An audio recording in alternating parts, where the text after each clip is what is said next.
Olá, eu sou o pastor Silvio Macri, pastor aposentado, membro da Primeira Igreja Batista de Itaperuna. Criei esse canal aqui no YouTube para compartilhar com os amigos e irmãos mensagens preciosas da Palavra de Deus. Amanhã é o segundo domingo de dezembro e é a data em que, tradicionalmente, os evangélicos brasileiros comemoram o Dia da Bíblia. Por isso, nós queremos falar sobre a Bíblia, sobre a Palavra de Deus. E a nossa mensagem tem como título Enquanto Amanhã Não Vem. Enquanto amanhã não vem, nós precisamos de alguma luz. E geralmente, quando anoitece, pelo menos quem não quer economizar, acende as lâmpadas da sua casa. E algumas pessoas que, até por medo talvez, deixam algumas luzes acesas a noite inteira, mas quando vem amanhã, a gente apaga as lâmpadas, a gente apaga as luzes. Enquanto amanhã não vem, precisamos de luz. É o que o apóstolo Pedro diz na sua segunda carta, no capítulo 1, versículos 19 a 21, ele diz o seguinte: assim temos ainda mais segura a palavra profética, e vocês fazem bem em dar atenção a ela como a uma luz que brilha em lugar escuro, até que o dia clareie e a estrela da alva nasça no coração de vocês. Primeiramente, porém, saibam que nenhuma profecia da Escritura provém de interpretação pessoal, porque nunca, jamais qualquer profecia foi dada por vontade humana. Entretanto, homens falaram da parte de Deus, movidos pelo Espírito Santo. Quando eu era seminarista, isto há várias décadas atrás, eu tive uma experiência marcante. Fui pregar durante uma semana inteira na região montanhosa chamada Serra da Bocaina, no estado de São Paulo. Então, começamos na segunda-feira e fomos até domingo. Mas de segunda a sábado, os cultos foram realizados à noite. E naquela região não havia luz elétrica.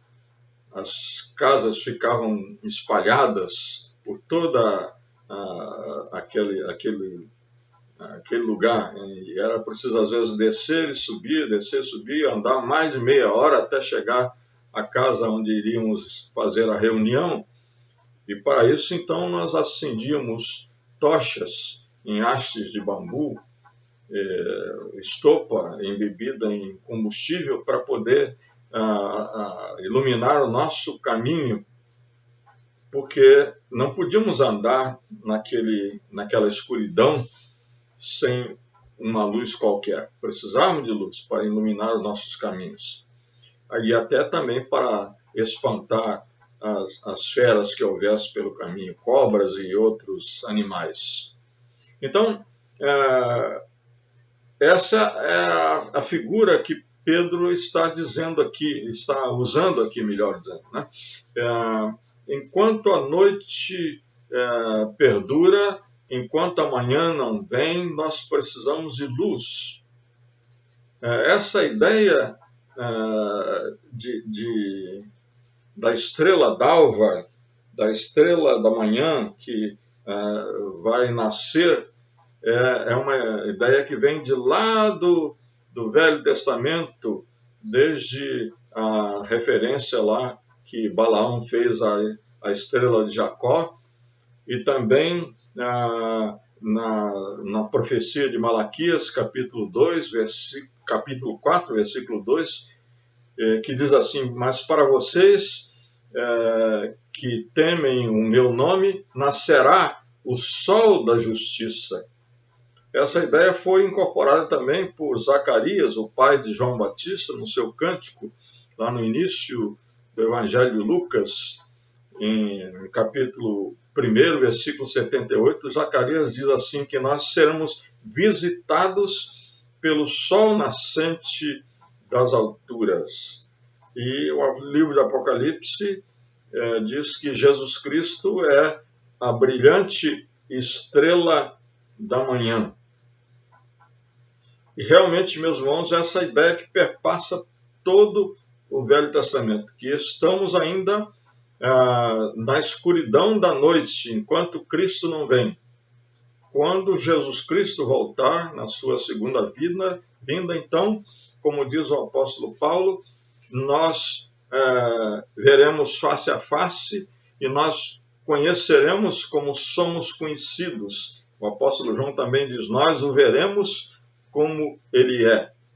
Aliás, o livro de Apocalipse, ele diz no capítulo 22, versículo 23, que naquela ocasião nós seremos transportados para a cidade santa, a cidade Nova Jerusalém, e diz que a cidade não precisa de sol nem de lua para lhe dar claridade, pois a glória do Senhor a ilumina e o Cordeiro é a sua lâmpada.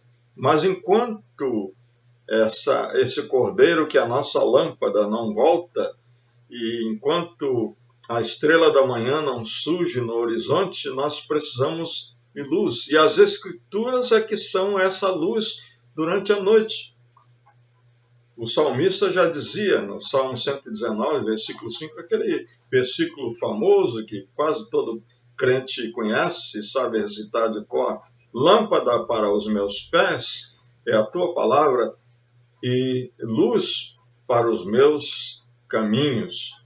E também em Provérbios 6, 23 diz: o mandamento é lâmpada e a instrução é luz.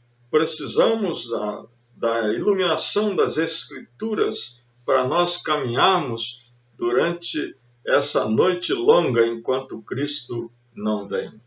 E a exortação de Pedro aqui é que nós devemos estar atentos à Escritura. Ele diz assim: vocês fazem bem em dar atenção a ela, a palavra profética, até que o dia clareie e a estrela da alva nasça no coração de vocês, porque ela brilha como uma... Vamos ler de novo, né? Vocês fazem bem em dar atenção a ela como a uma luz que brilha em lugar escuro, até que o dia clareie e a estrela da alva nasça no coração de vocês. O apóstolo Paulo falou lá em Romanos, no capítulo 16, que tudo aquilo que foi escrito no passado foi escrito para o nosso ensino, a fim de que pela paciência e pela consolação das Escrituras nós tenhamos esperança. E Pedro também, ele diz que as Escrituras existem, ou melhor, que ele estava escrevendo a sua carta, essa segunda carta, para que os leitores se lembrassem das palavras que anteriormente foram ditas pelos santos profetas e também do mandamento do Senhor e Salvador que os apóstolos haviam ensinado. E é isso que são as Escrituras. O Velho Testamento, que era a Bíblia que os cristãos primitivos liam, e agora também o que os apóstolos escreveram e ensinaram nos evangelhos e nas cartas e nos demais livros. Alguém já disse que Jesus Cristo está no centro das Escrituras. Então, o Velho Testamento aponta para frente para Jesus e o Novo Testamento aponta para trás para Jesus. Jesus é o centro das Escrituras. As Escrituras só podem ser entendidas corretamente através da pessoa de Jesus Cristo, através da missão de Jesus Cristo, através daquilo que Jesus Cristo falou, ensinou, viveu, e através do seu sacrifício na cruz é que nós podemos conhecer verdadeiramente as Escrituras. Devemos estar atentos a esta luz durante a nossa caminhada, enquanto amanhã não vem. Não é? O 1 Pedro, no capítulo 1, Pedro diz que justamente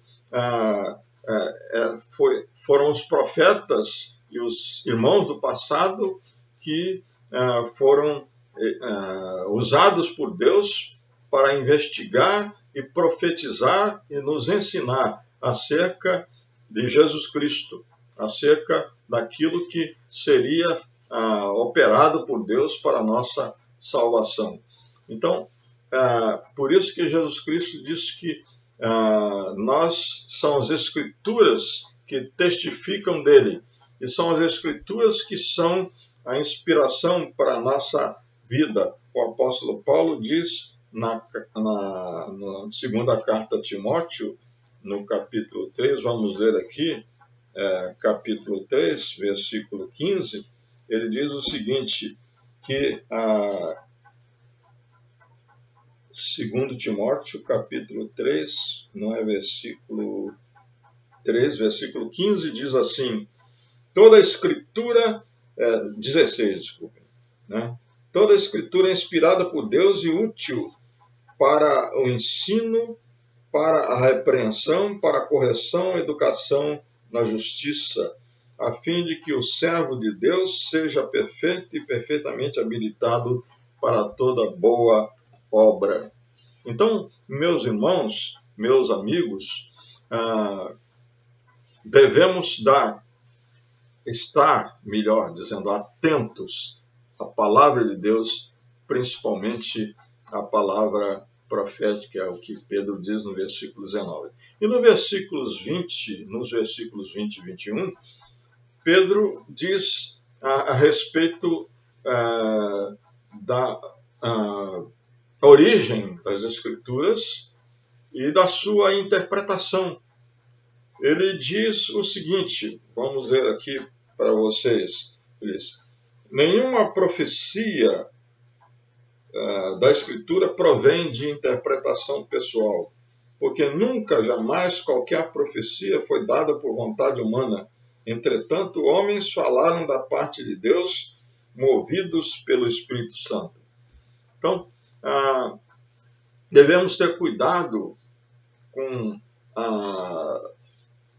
a correta interpretação e o correto ensino das Escrituras. E devemos ter presente que as Escrituras não são um livro qualquer. Eles são a palavra de Deus para nós. As Escrituras são a palavra de Deus para nós.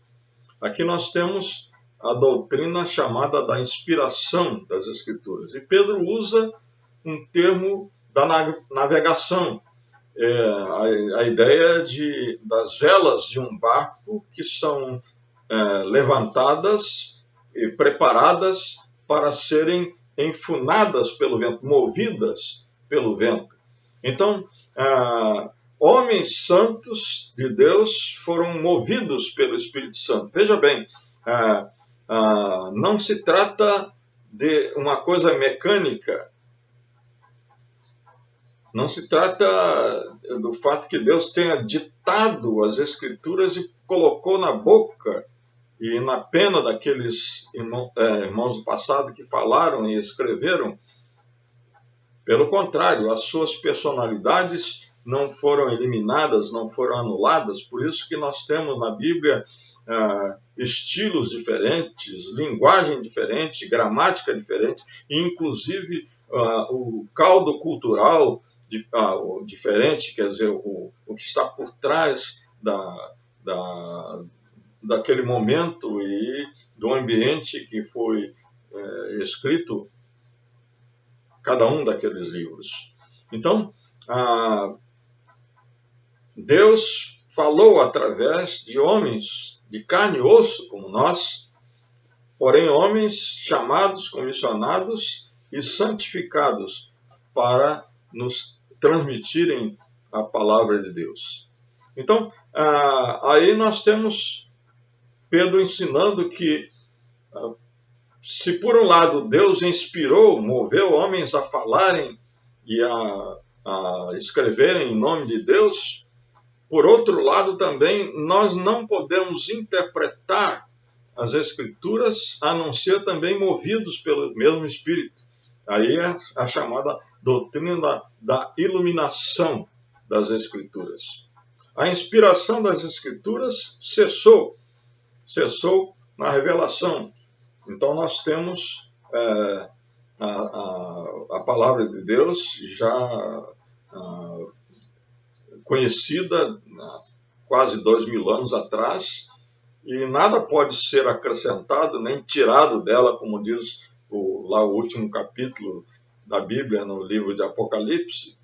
Porém, nós precisamos, para interpretar as Escrituras, da iluminação do Espírito Santo. Nessa mesma segunda carta, Pedro fala que pessoas ignorantes, pessoas sem instrução, distorcem, deturpam as Escrituras. Ele diz isso lá no capítulo 3, ele diz que os que não têm instrução deturpam as Escrituras.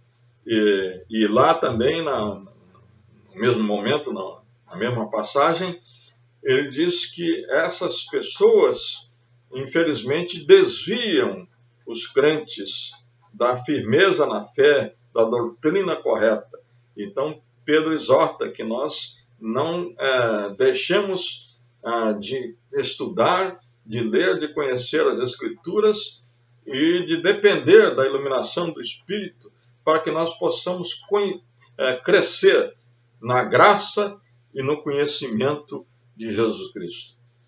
Portanto, enquanto amanhã não vem, enquanto estamos na grande noite da espera em que Cristo vai voltar, do dia em que Cristo vai voltar, nós precisamos de luz para a nossa alma, de luz para a nossa mente, de luz para o nosso coração. E essa luz são as Escrituras, lâmpada para os nossos pés, luz para o nosso caminho. Que Deus possa nos abençoar, para que nós possamos buscar nas Escrituras essa luz enquanto estamos caminhando em rumo à Nova Jerusalém, rumo àquele dia em que Jesus Cristo vai voltar. E então a brilhante estrela da manhã irá surgir no horizonte e nós não precisaremos mais das Escrituras, porque nós conheceremos como somos conhecidos. Que Deus nos abençoe.